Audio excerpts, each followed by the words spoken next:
is Rowdy. Welcome back to another video. In today's video, I'm going to go over my Chicagoland trip, so let's get into it. On Friday, we ended up showing up to the track here for the ARCA race. We passed by fire station number 3, which was pretty cool, so yeah. Then walking in, we saw Squirrel McNutt's ARCA car, which was really cool to see. It's a beautiful looking hot rod. Had my Cletus custom with me, so you know I had to get a picture of it next to McNutt's car. Yeah.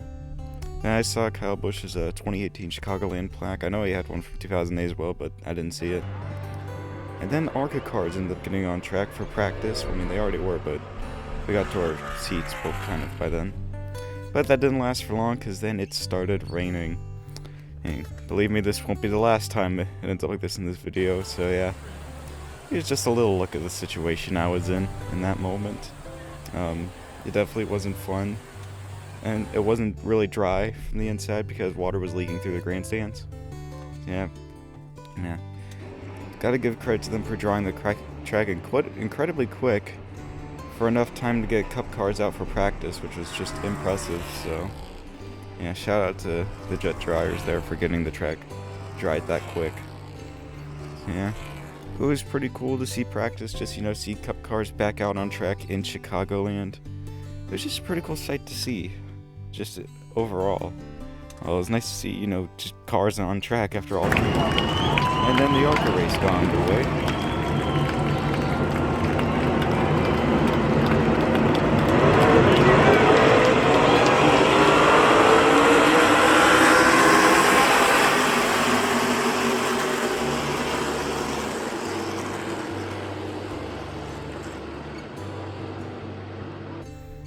Connor Mosak ended up winning that race in a admittedly pretty boring race, but it was still pretty nice. We also saw this Denny Hamlin progressive ad on the way back.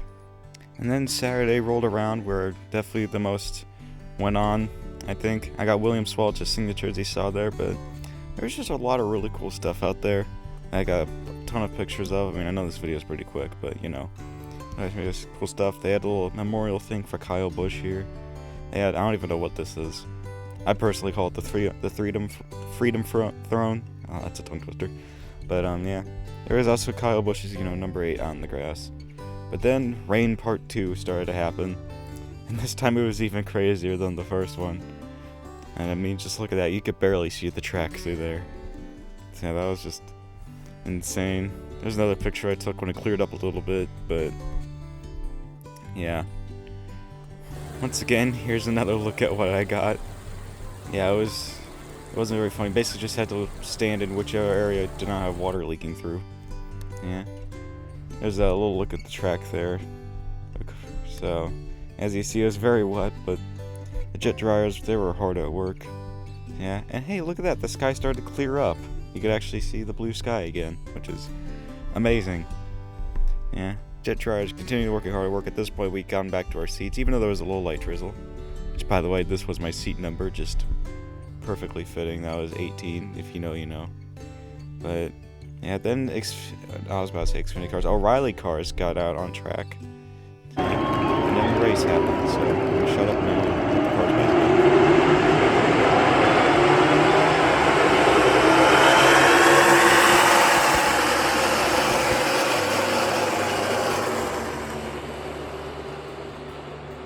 We decided to leave after stage 2 because it would be midnight by the time we got back. But that didn't matter anyway because we ended up getting stuck in the mud. We weren't the only ones. The parking was so bad that the next day we had to park at Route 66 Raceway and had to ride a school bus to get there, so yeah, that's quite the experience. We had track passes, but unfortunately we didn't get to use them due to how late we arrived, but it didn't matter. I got to see a good race. There's the cars going out on pit road. And then the race gets started. Let's just listen to them.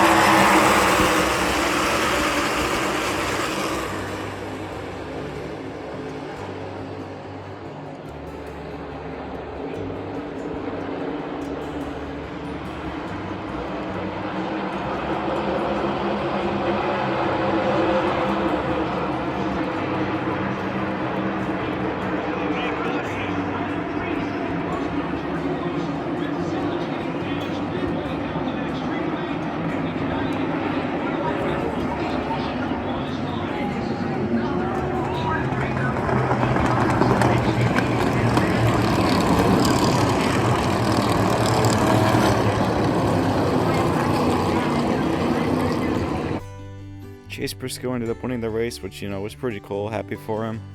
But the other cool part is that on the way back to our car, we actually got to walk on the Route 66 drag strip, which was just really cool to see. That was really fun.